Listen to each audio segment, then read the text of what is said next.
Ini yang paling memenuhi syarat siapa? Iya. Nah, gitu. Baru kita judgment. Ini Prabowo misalnya. Karena dia pernah di lapangan, komandan Kopassus, dia pernah dia pimpin partai, berhasil. Dia menteri kelihatannya berhasil.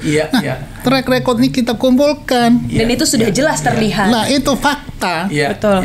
Bukan hanya Baik, selamat sore semuanya.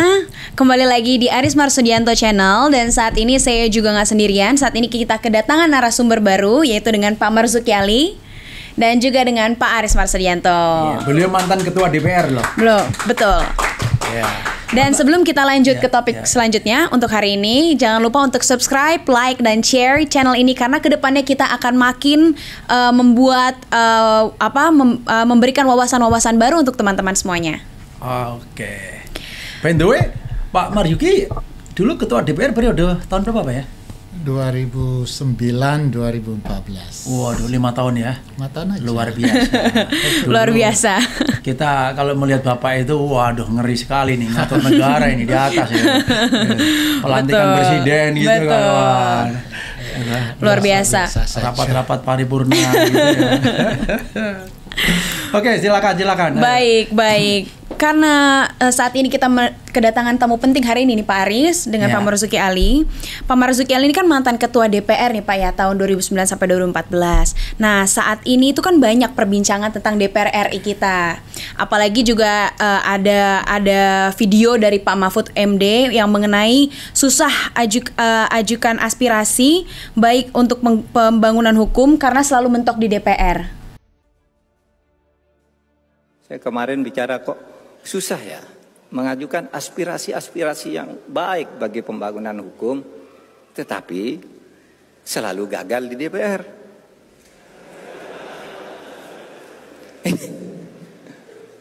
Lalu siapa ini yang salah? Ini zaman Bung Karno tuh undang-undang, wah hebat loh, banyak lahir. Setiap ada aspirasi yang rakyat, undang-undang ini dibuat undang-undang. Zaman Pak Harto juga lumayan. Nah sekarang ini undang-undang penting, nggak bisa lahir. Parpolnya nolak, DPR-nya nolak. Ketika ditanya, DPR kok nolak? Dan ini kan bagus, bos.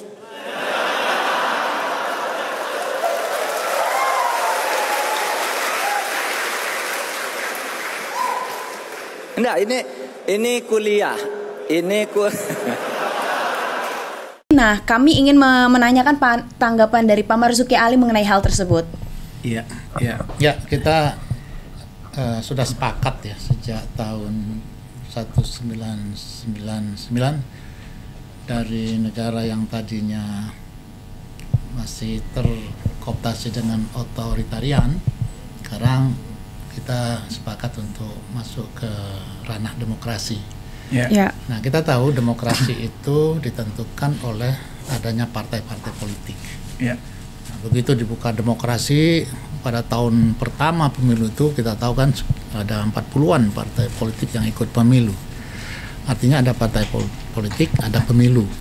Itu konsep daripada suatu negara demokrasi. Artinya ada keniscayaan berdirinya partai dan adanya kontestasi politik. Di mana dengan kontestasi politik itu kita bisa mendapatkan calon-calon kita di DPR dan calon-calon kita untuk menjadi pemimpin.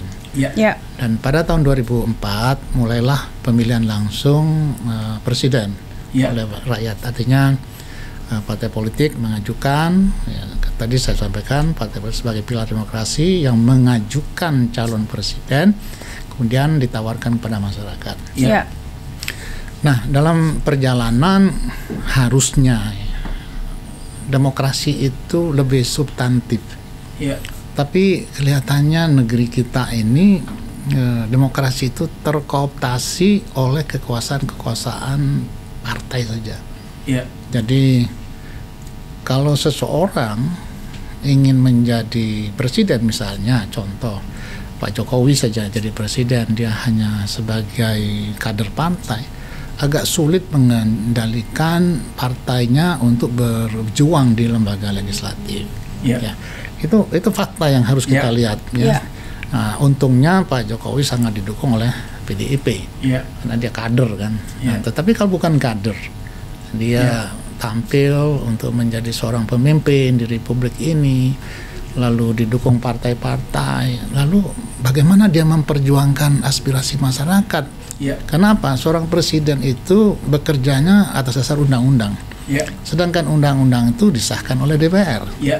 Bagaimana dia membangun negeri ini, memperbaiki kehidupan masyarakat kita dengan mengajukan usulan undang-undang dan sebagainya, kalau partai politik yang ada di DPR itu tidak dia kuasai. Iya. Nah, ini yang kita lihat. Maka itu yang dikeluhkan oleh Prof. Mahfud. Iya. Iya. Berkali-kali sudah mengusulkan, Betul. tapi mentok. Kenapa? Iya. Tidak ada kekuasaan politik yang bisa mempengaruhi Iya. dia di DPR. Iya. Nah, oleh karena ini salah satu kriteria yang harus kita buat nanti kalau kita untuk Pilpres 2024.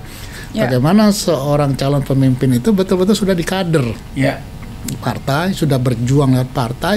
Dengan partai ini dia berjuang mensejahterakan masyarakat, baik di lembaga legislatif maupun di lembaga eksekutif. Ya. Nah, kalau dia tidak memiliki kekuasaan sama sekali di partai politik, ini menjadi tanda tanya saya. Saya Ya. bukan persoalan like and dislike, enggak. Kita Ya. bicara realitas yang Ya. terjadi saat ini.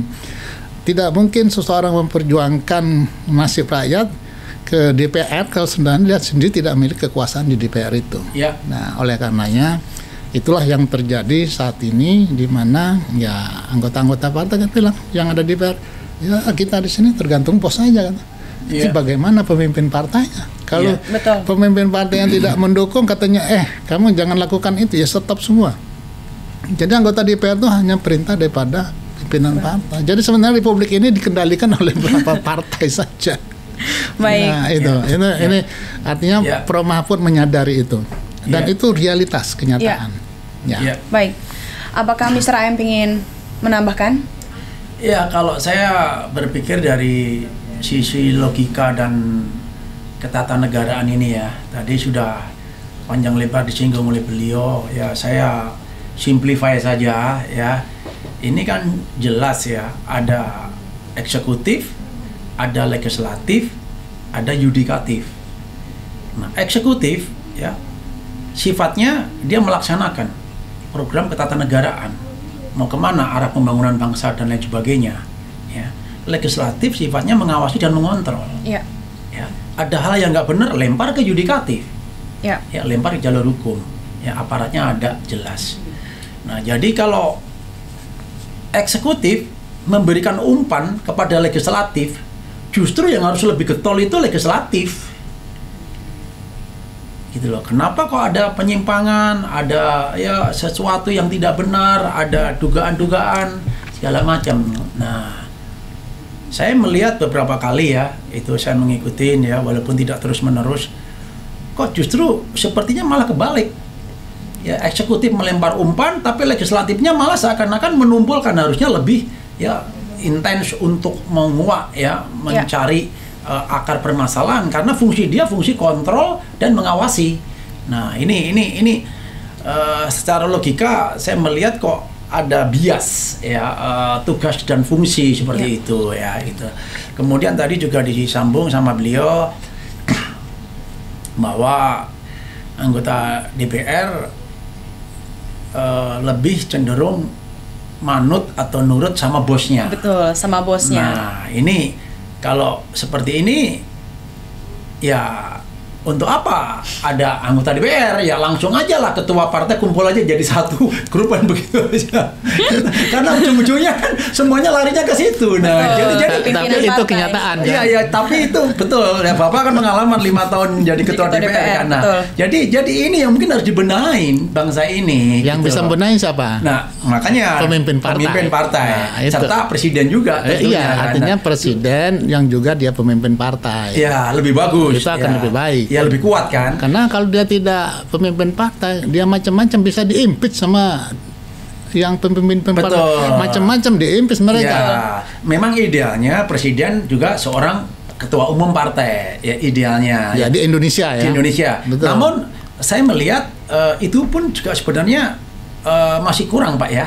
Mungkin harus cari sistem yang lebih valid lagi ya, yang lebih konkret lagi, bagaimana seorang anggota DPR yang sudah dipilih oleh rakyat itu benar-benar mewakili suara rakyat. Harusnya. Harusnya. Ya. Nah, jadi apa kata rakyat, ya itu yang harus diturut, bukan apa kata bos partainya.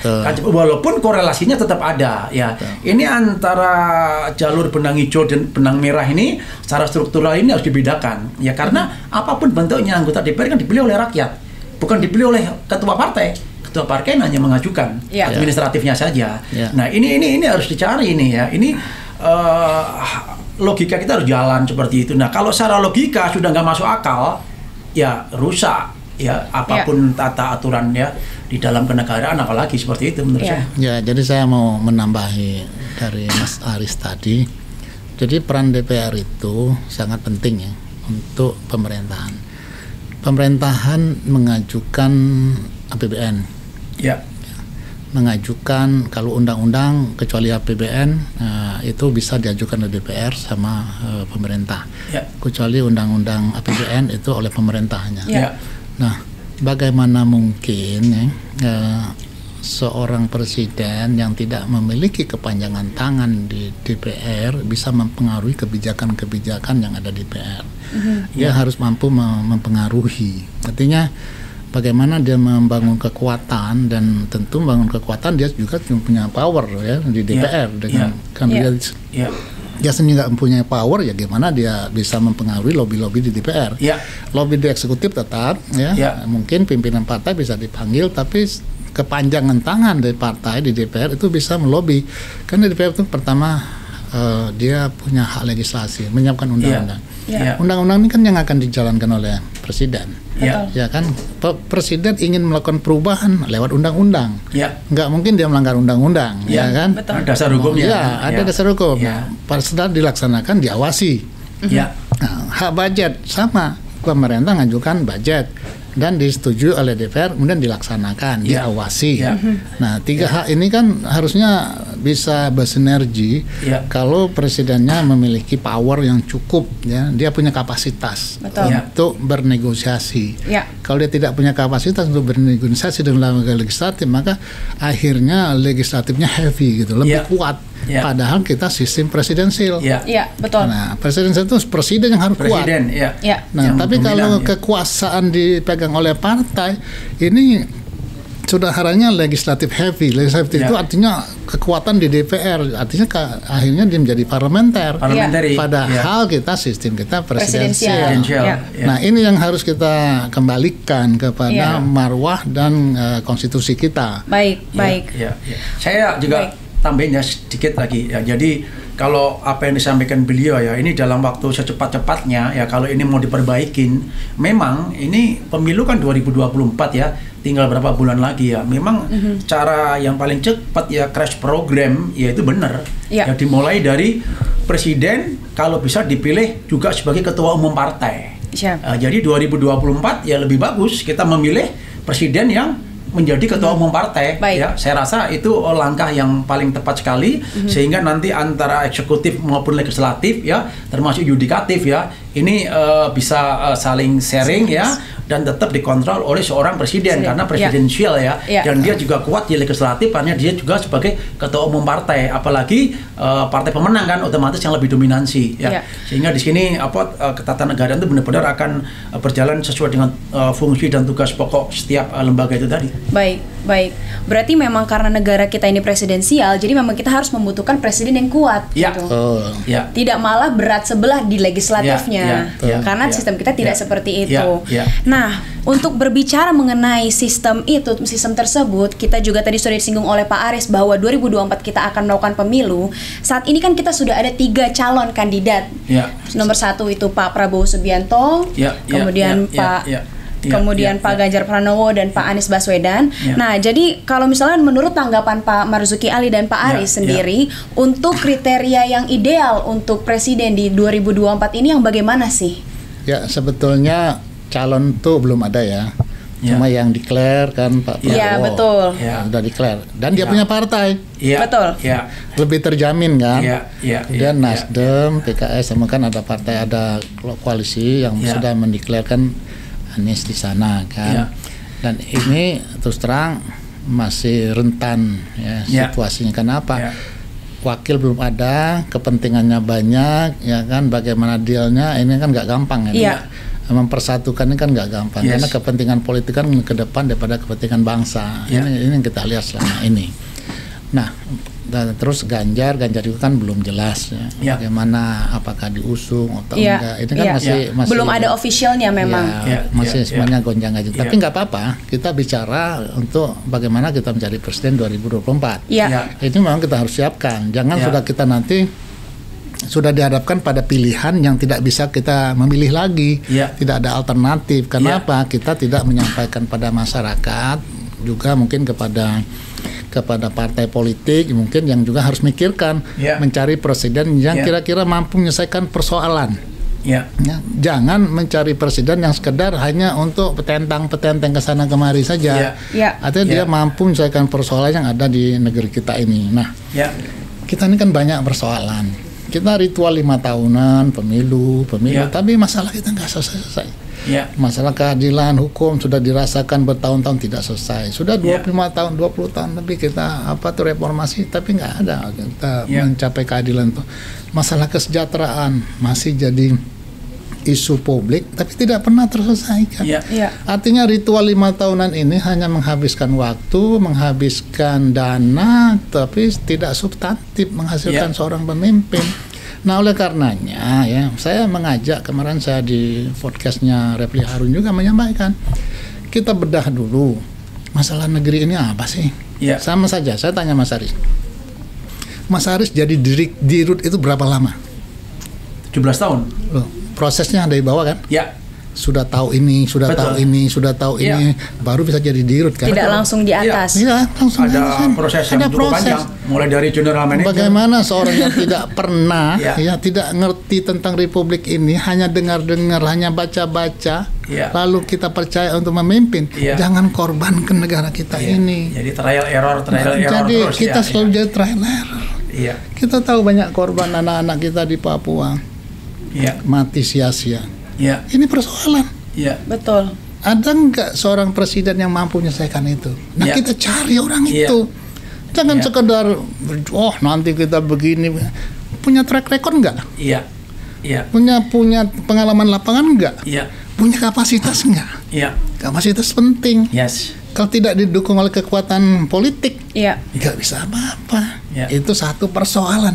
Baru masalah separatisme. Iya. Nah, kita tahu kita berada di antara negara-negara kekuasaan yang besar. Ada Cina, Ya. ada Ya. Amerika. Ya. Kita Ya. berada di tengah-tengah Ya. terjepit. Ya. Bagaimana Ya. kita mensiasat ini?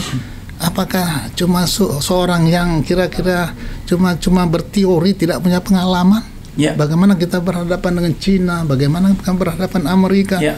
Ini orang paham tentang geopolitik, ngerti tentang pertahanan. Iya. Iya. Ya, ngerti Iya. tentang Iya. SDM-nya, Iya. pertahanan kita, Iya. baru kita bisa menjadi suatu negara yang kuat, Iya. yang Betul. mandiri. Iya. Iya. Iya. Jadi Iya. kita harus bedah dulu, Iya. jangan serta-merta mentang-mentang popularitasnya tinggi, lalu Iya. elektabilitasnya, Iya. wah inilah calon presiden kita.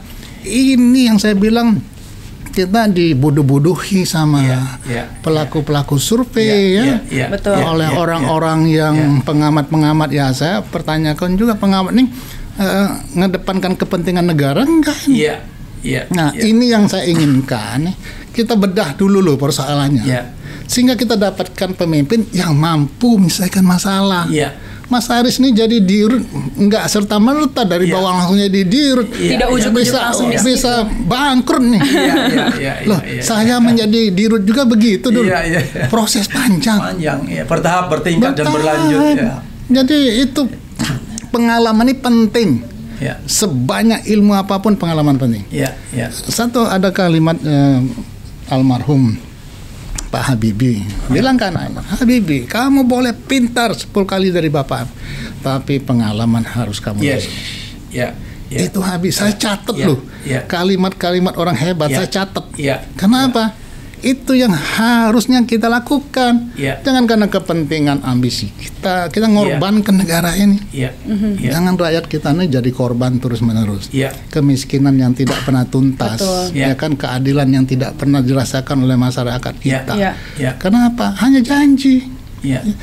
Nah, kalau janji semua orang bisa, saya juga bisa kok berjanji. Iya. Tapi ada kapasitas nggak menyelesaikan itu? Iya. Nah, ini yang harusnya ya masyarakat kita mulai diberikan kecerdasan tentang bagaimana menjadi seorang pemilih yang baik, sehingga kita mendapatkan pemimpin. Jangan digiring terus loh. Wah, ini harus. Kita kadang bingung, ini negara ini mau dibawa kemana? Nah, itu. Jadi satu persatu kita bedah nanti. Bila perlu yang ahli pertahanan, ahli keamanan, kita undang sini bicara. Siapa yang cocok untuk memimpin negeri ini? Soal untuk mengatasi masalah ini. Soal keadilan, siapa yang pantas? Soal ini, siapa yang pantas? Begitu harus. Baru kita kita inventarisasi, susun. Oh ini, oh yang paling memenuhi syarat siapa? Nah, gitu. Baru kita judgment. Oh ini Prabowo misalnya. Karena dia pernah di lapangan, komandan Kopassus, dia pernah dia pimpin partai berhasil, dia menteri kelihatannya berhasil. Nah, track record ini kita kumpulkan. Dan itu sudah jelas terlihat. Nah, itu fakta. Betul. Bukan hanya janji, tapi fakta yang terungkapkan. Nah, selama dia menjabat pernah bohongin nggak? Ya kan? Ada yang ngomong begini, tapi sudah berhasil, tapi dia bohong. Nah, ini kita harus buka supaya kita nggak ada masalah kok. Ini anak bangsa semua. Mereka orang baik ya. Ini kawan-kawan kita semua. Tapi jangan untuk memilih mereka ini mengorbankan rakyat. Ya, itu yang paling penting. Jangan mengorbankan rakyat. Karena rakyat ini 217 kasihan loh. Ya kita happy. Gimana? Nah, ini yang makanya saya mau bicara ini apa? Saya kasihan loh. Rakyat kita ini selalu dibohongi, setiap 5 tahun dibohongi. So diberikan janji-janji yang sebenarnya kinerja itu tidak ada. Nah, nggak kuasa. Dia nggak punya kapasitas untuk melakukan itu. Alasan apa?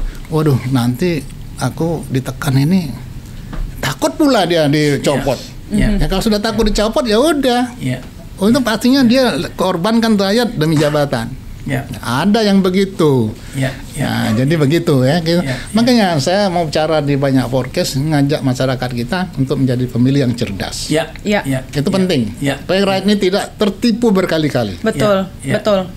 Setuju. Apalagi untuk saya di grup millennials itu sangat penting untuk edukasi seperti itu. Milenial ini harus kita ajak diskusi. Benar. Saya kelompok ayo kita diskusi.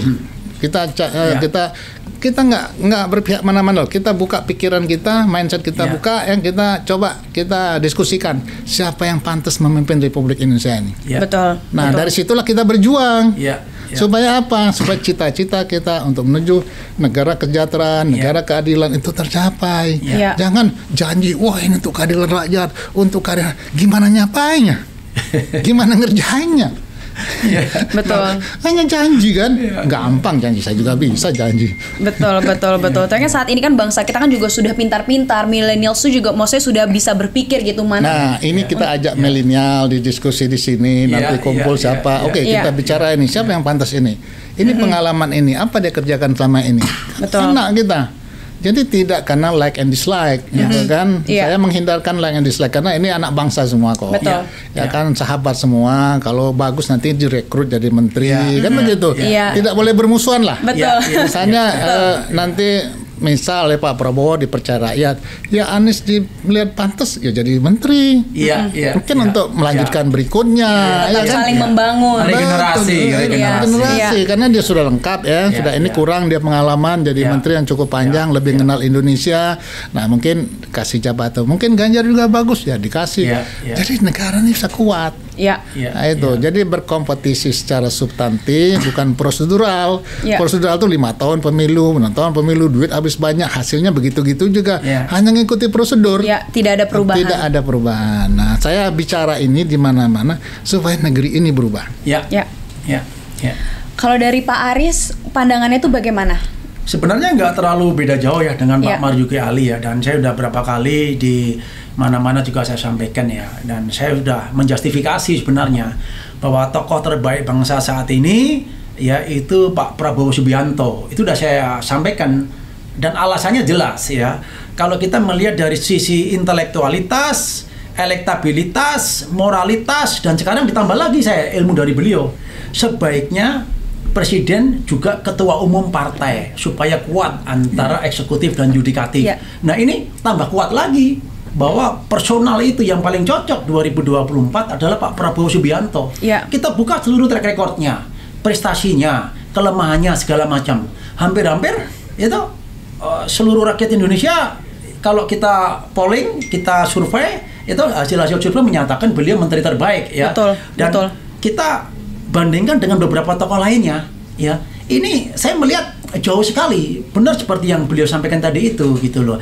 Namun karena situasi demokrasi kita ini yang kadang-kadang ya tuh diputar-putar, diakal-akalin ya, bisa-bisa kita itu mendapatkan pemimpin yang kucing dalam karung itu tadi, itu akhirnya tidak sesuai dengan kapasitas, kriteria, spesifikasi yang kita butuhkan ya. Iya. Nah dihadapkan pada teknis seperti tadi, ya, pemimpin Indonesia harus mengerti persis segala macam dinamika problematika bangsa ini ya, apalagi dihadapkan pada geopolitik, geoekonomi, geososial dan lain sebagainya. Gitu.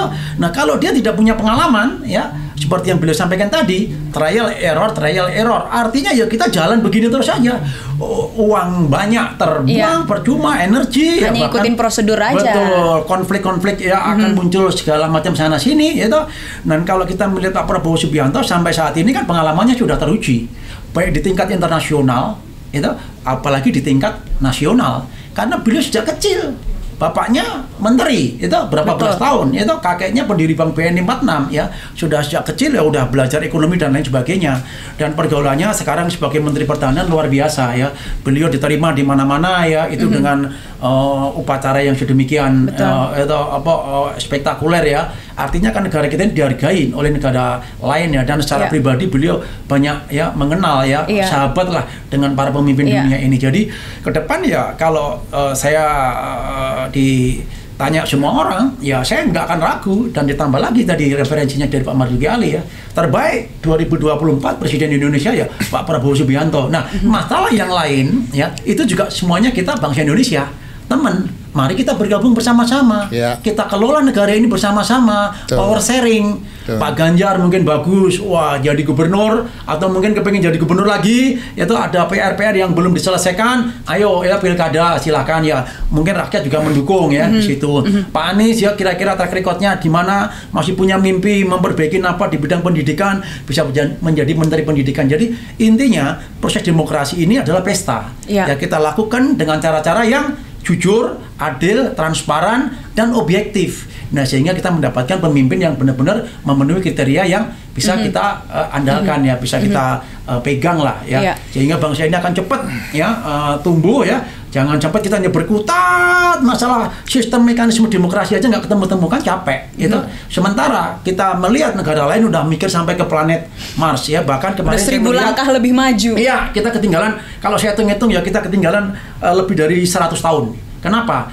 Tahun 1914 ya, Perang Dunia Pertama itu sudah banyak tank. Itu. Tahun 60-an sudah ke bulan.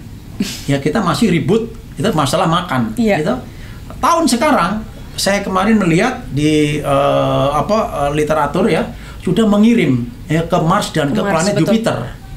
Itu satelit ya, tanpa batas. Nah, kalau kita masih berkutat begini, artinya 1914 sudah ada tank, sampai sekarang kita belum bisa buat tank. Artinya kan ketinggalan 100 tahun lebih kita ini.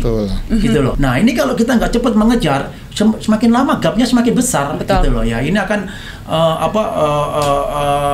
bukannya negara kita akan lebih aman loh ya, karena ke depan ini semakin banyak negara yang kuat itu semakin banyak mengancam negara yang kecil, dan ini sudah terbukti kan, Rusia, Ukraina dan segala macam ya. Oke ya, saya rasa itu ya yang saya sampaikan ya. Baik. Terima kasih. Ini kan kita juga bahasan hari ini udah seru banget, dan kita juga udah cukup panjang. Juga tadi kan Pak Marzuki Ali sudah menyampaikan bahwa Indonesia ini kita harus memiliki perubahan ke depannya. Nah, apakah ada harapan-harapan lain yang diharapkan oleh Pak Marzuki Ali dan Pak Aris untuk Indonesia ini ke depannya? Ya, tentu kita sebagai salah satu bagian pada masyarakat Indonesia berharap Indonesia akan menjadi lebih baik. Untuk menuju menjadi lebih baik, tentu kita harapkan dapat pemimpin yang terbaik. Nah, oleh karenanya saya mengajak ya para lembaga-lembaga survei kemudian para pengamat politik. Jangan lagi lah kita sementara ini bicara survei, polling, popularitas, elektabilitas, tetapi mari kita survei apa sih masalah bangsa ini. Disurvei kok, masalahnya apa, dipelajari. Masalah misalnya masalah ketahanan nasional, di mana masalah kita, masalah misalnya hubungan internasional, lalu bisa masalah keadilan, bicara masalah oligarki ekonomi, oligarki politik partai. Ini kan harus bicara sehingga kita akan tahu persis ya kalau seseorang jadi pemimpin dia punya kapasitas untuk menyelesaikan itu. Kalau kita tidak bicara itu, seolah-olah selalu tiap hari di media tuh survei itu si A, si B, si A, si B, si C ini kok kita ini tergiring terus ke arah sana. Penyakit masyarakat kita, kekurangan atau yang penderitaan yang ada masyarakat kita tidak pernah dipikirkan, tidak pernah terselesaikan. Padahal tujuan daripada pemilu itu adalah mencari pemimpin untuk menyelesaikan itu. Nah, kalau tidak menyelesaikan untuk apa kita pemilu? Hanya untuk gonta-ganti pemimpin aja. Udahlah, gantian aja kalian sana, gantian saja. Nggak usah kita pemilu ngabisin duit ratusan triliun. Ratusan triliun dijadikan dana beasiswa pendidikan, banyak anak kita bisa sekolah daripada pemilu yang menghasilkan abal-abal, pemimpin yang abal-abal, yang hanya gitu-gitu saja. Gitu-gitu saja. Nah ini saya ngajak loh lembaga survei, pengamat, ayo kita buka masalah Indonesia ini apa, supaya kita menjadi lebih baik. Jangan perubahan Indonesia menjadi lebih baik, apa lebih baik? Ini saya kritik ya, koalisi perubahan apa sih menjadi lebih baik? Apa yang lebih baik? Itu kan harus kita lihat.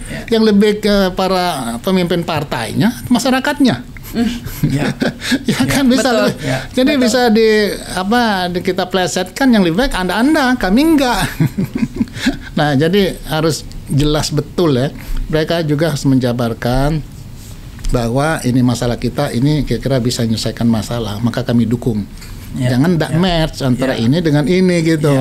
Nah, saya yakin ya Pak Prabowo yang sudah pengalaman cukup lama dalam berbagai sektor ya, dia sebagai pengusaha yang sukses, pemimpin partai yang berhasil, pemegang eksekutif yang juga dia kementerian juga saya lihat bagus ya. Kemudian juga dia pernah lapangan sebagai tentara profesional. Dari pengalaman yang demi lengkap ini kalau kita nggak gunakan untuk memperbaiki negeri kita, alangkah ruginya kita. Betul. Saya nggak punya pretensi benci tidak ada. Tapi saya hanya ingin karena saya berpolitik itu untuk demi umat. Demi masyarakat itu saya berpolitik clear kalau saya. Jadi saya masuk politik karena diajak untuk membangun negara. Tapi begitu partainya melenceng saya keluar. Itu prinsip. Makanya saya walaupun di luar tapi saya tetap berkontribusi mengajak masyarakat kita, ayo kita cari pemimpin yang baik. Jangan korbankan negeri ini hanya karena kepentingan sekelompok orang, kepentingan bisnis seseorang, kepentingan kekuasaan seseorang. Nah, ini yang harus kita mulai kenalkan kepada masyarakat kita. Ayo kita bicara tentang masalah negeri ini. Ajak milenial di sini, kita diskusi. Agar semuanya juga bisa menjadi pemilih yang cerdas. Nah, itu yang kita inginkan. Melalui podcast ini saya mengajak seluruh rakyat Indonesia untuk menjadi pemilih yang cerdas pada tahun 2024 yang akan datang. Mantap. Apakah ada tambahan nih dari Pak Aris nih? Jadi kalau saya udah jelas ya dari awal bahwa pemimpin yang akan kita pilih 2024 ya untuk menjadi presiden adalah Pak Prabowo Subianto ya. Tadi panjang lebar udah diuraikan ya sama beliau, dan saya menambahkan lagi ya. Jadi dari segi pengalaman ya, dari segi kapabilitas ya, intelektualitas ya, moralitas ya. Kemudian juga tadi disampaikan tambahan ketua umum partai ya. Beliau ini merupakan aset bangsa yang luar biasa ya. Dan kalau kita membuat ilustrasi, Indonesia ini punya senjata yang luar biasa yang namanya Pak Prabowo Subianto. Jadi kalau tidak digunakan atau tidak diberikan kesempatan senjata ini atau aset ini untuk menyelesaikan masalah-masalah bangsa ya, ini kita akan lambat atau bahkan mundur. Gitu loh, karena kita menghadapi risiko global yang sangat besar sekali ya. Dan saya yakin ya dengan kemampuan ya dan pengalaman Pak Prabowo Subianto ya, itu bisa membawa ya Indonesia ini jauh lebih cepat daripada yang lain ya, walaupun yang lain bagus, cuma waktunya yang belum pas saat ini ya. Mungkin yang lain akan cocok sebagai pembantu ya, untuk karena yang lain juga pintar-pintar, cuma jam terbang ya. Karena saya pernah mendapatkan literatur Pak ya dari seorang PhD ya, nggak perlu saya sebutkan. Mereka meriset ya bahwa setinggi kita sekolah apapun itu hanya 12% menunjang kesuksesan. Betul. 88% adalah pengalaman. Itu kata Ya, Habibie kan? Ya, termasuk Pak Habibie. Iya bilang. Iya, sama. Pesan kepada anaknya. Betul. Kamu boleh lebih pintar dari bapakmu, Ya. tapi pengalaman harus kamu lalui. Betul. Jadi 88% bayangin itu adalah pengalaman. Nah, Betul. di sini Pak Prabowo udah mengalami ya berbagai macam pengalaman, baik di dunia militer, di dunia ekonomi, baik nasional, regional maupun internasional. Nah, betul. jadi kalau ini tidak kita manfaatkan ya, bangsa ini memilih Pak Prabowo, alangkah ruginya ya bangsa ini ya, karena kita harus memberikan kesempatan untuk mendapatkan pemimpin yang benar-benar kuat. Karena permasalahan bangsa ini saat ini hanya satu, memilih pemimpin, mendapatkan pemimpin yang kuat ya, yang strong ya, sehingga bisa diakui dunia, menyelesaikan permasalahan dengan cepat-cepatnya, merangkul semua pihak, mengayomi semua pihak ya. Ini ya tidak semudah apa yang kita bayangkan. Saya rasa demikian ya. Baik, kalau gitu terima kasih banyak untuk Pak Marzuki Ali untuk tanggapannya dan pendapatnya dalam podcast ini, dan juga Pak Aris Marsudianto.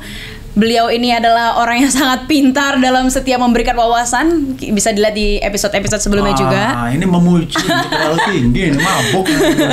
Nggak terasa ya, udah berapa menit kita ya? Kayaknya sudah cukup lama karena kita habis ini juga ada kegiatan lagi. Asik ada Pak Marzuki Ali. Kita akhirnya hari ini mendapatkan wawasan baru lagi dari Pak Marzuki Ali. Ya, ada kunjungan beliau. Betul. Jadi untuk 2024 kita harus menjadi pemilih yang cerdas. Kita harus benar-benar melihat pemimpin mana yang memang bisa kita lihat faktanya, bagaimana pengalamannya di lapangan yang bisa menjadi pemimpin bangsa ini, yang bisa membuat perubahan kepada Indonesia. Baik, terima kasih teman-teman semuanya. Terima kasih Pak Marzuki Ali sekali lagi dan Pak Aris Marsudianto untuk podcast hari ini. Sampai jumpa di podcast selanjutnya. Terima kasih semuanya. Jangan lupa subscribe. Jangan lupa subscribe dan like. Gue bantu lo. Oke, terima kasih. Udah.